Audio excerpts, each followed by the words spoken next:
Hey, Happy New Year, everyone. This is Trader Tim from EminiMind, and I wanted to run through my 2022 trade stats with you, show you what a profitable year looks like and how last year relates to 2021, 2020, and a few other important statistics or pieces of information in my trade log that I find super useful to compare each year.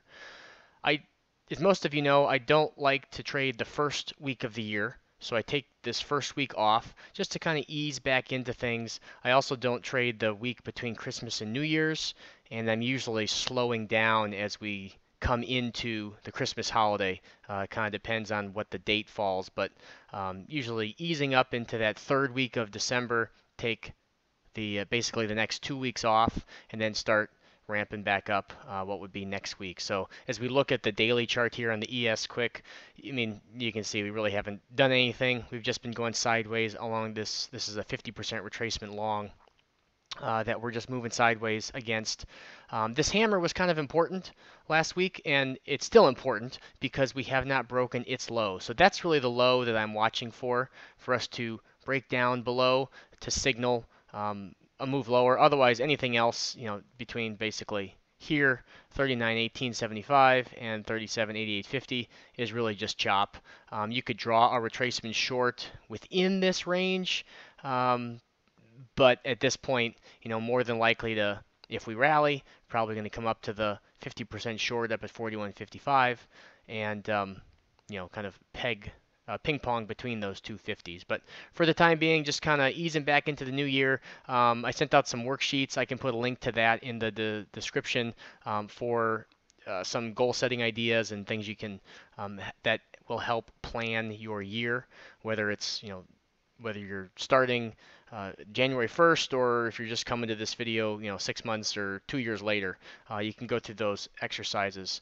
But let's turn to the my trade log, and I wanted to highlight some. As you can see, I just use a basic Excel log, nothing too fancy.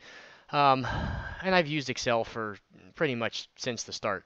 I don't, you want to use something that you're going to actually use and not get overly complicated. There's a lot of good softwares out there that can pull in your trades to a specific software platform, and those are great so long as you actually go in and look at the data and kind of dissect it, if you will. And that's one of the reasons I like Excel, because a lot of the stuff I'm doing is manual. Even if there's a handful of formulas and things like that and calculations, I'm still going in and manually plugging in all the data. So you can see I just record some basic things, the time of the trade and the direction and the entry so that I can go back to it, a brief note or two about the trade, and then I also like to record my max profit and how much the trade went against me. That's the heat column, and then the net and the daily P&L. Now, I adjust this log down to 2 contracts, so that way you can look at the log, and if you're trading 4, you just double the contract amount. But that just makes it a little bit easier to view and determine what's going on here. So when, like on these retracement trades, a lot of them have a first target of 3 points, and then the trail stop is the second half of the position, and I've just divided it down to 2 instead of 6 or 8 contracts, which that's usually the size that I'm trading over these last few years. But the first thing I wanted to point out is, we'll look at 22, 21, 2020, and really last year, we had a slowing economy, and we had, the Fed started to raise interest rates, and when they did that, that was in March, so 10 months ago, and they were talking about, we're going to have a soft landing or a hard landing. I'd say at this point, we're pretty much in a soft landing. It's been 10 months. The market has not dove off a cliff. Yeah, we've slowed down. I would argue we went into a recession by the GDP definition, kind of pulled out of it, and we'll see what we end up with here in 23. More than likely, continue the slowing pace. But this is pretty much a best case scenario given all the stimulus and everything that was pumped into the economy over the last 2 years before. So to have a market that is slowing, if you compare this we'll go to a really big time frame. We'll go 10 years and monthly. And if you just look at, you know, the COVID sell-off and how sharp that was, 2 months of straight down selling compared to last year, where, 2 months not nearly as massive selling as in the COVID sell-off in March, but then a little bit of a bounce, then sell-off, and then a little bounce, and it's more of a stair-step approach down.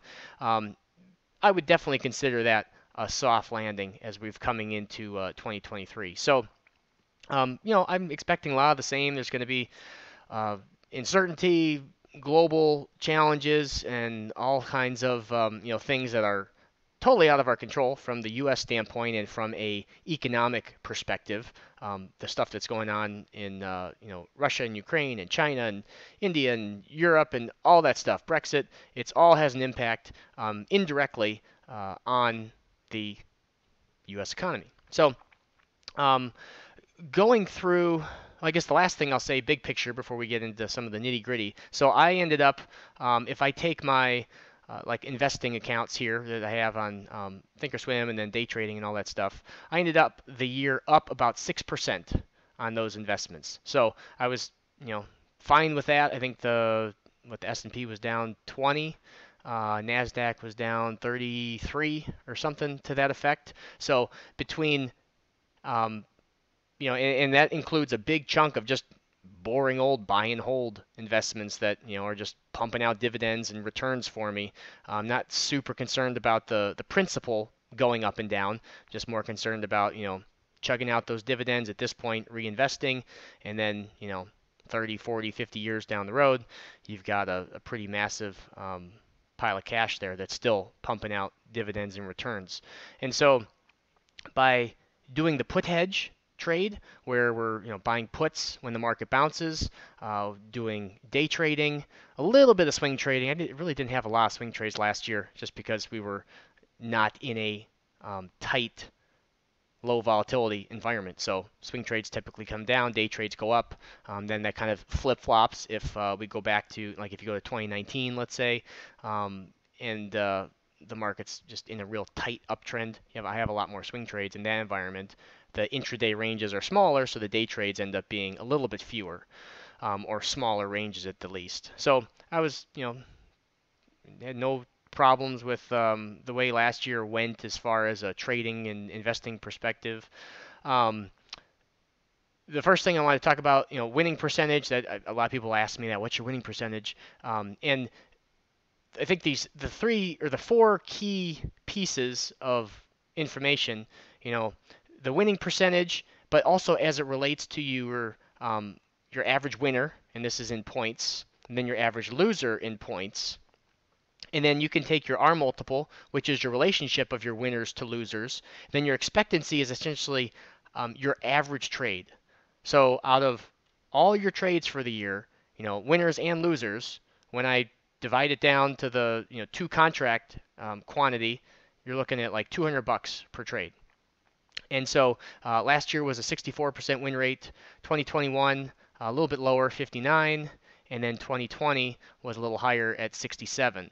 And the interesting thing is that if you look at my number of trades, and I've said this for 6, 7 years now, I've taken fewer trades over the years, and typically ended up making more money in part because my size has gone up. But you see a lot of traders, more seasoned, end up in that same boat. You're holding you're winning trades longer, so you have bigger winners. You're more diligent and smart with your trading, so you're trading less. But I had 218 trades, retracement trades here in 2020, and then last year 174, and then I'm sorry, 2 years ago, but then last year 22, 136 trades. So trade numbers coming down, but like the R multiple pretty much stayed close to the same, 2.1, just under 2, and then right at that 2.1 again. So same with the expectancy, just under 200 per trade, about 160 per trade, and then just over 200 per trade. So all pretty much in the same ballpark, even though we have different levels of volatility, market going up, down, sideways. That's the nice thing about this style of trading. You don't have to make giant changes for the different market conditions. Total number of points, again, that's for two contracts. what was it, 570, 630, and then going back to 2020, 780.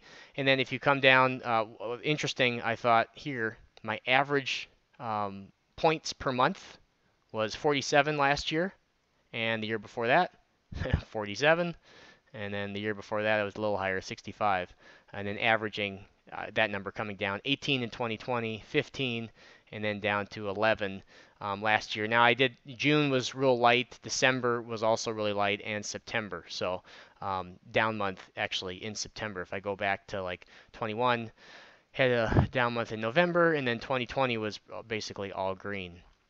Then the last thing that's really important to look at is your max drawdown. So what I do is I go through my trades and I determine, okay, where was the biggest drawdown of the year? And so when I go this year, it ended up being in September, actually after that Fed meeting. Kind of got a slow start coming back and didn't have a lot of trades. The Fed meeting was here, and to start the month didn't have a lot of trades, but then got a real lousy start coming off of that Fed meeting and just kind of like stop out, a couple of stop outs, took the rest of the week off, and then the next week was slow. That was the first week of October. Another stop out, and then finally had a little bit of a runner, and then was able to kind of get some momentum, bigger winner, middle of October, and then you can see the trade frequency go up too. And that's something that it can be really hard is when you're not trading very much. It's hard to get in a rhythm. Sometimes like I am trading, and it's just a matter of couldn't get anything going, or maybe there were some trades I put out there that didn't get filled. But when you have a lot of holes like that, it can be hard to get in a rhythm, and so that's just something to consider. Where when you have momentum, you're trading every day, you're getting a lot of opportunities, it's good to keep going and to keep trading as best you can because those weeks end up being really good.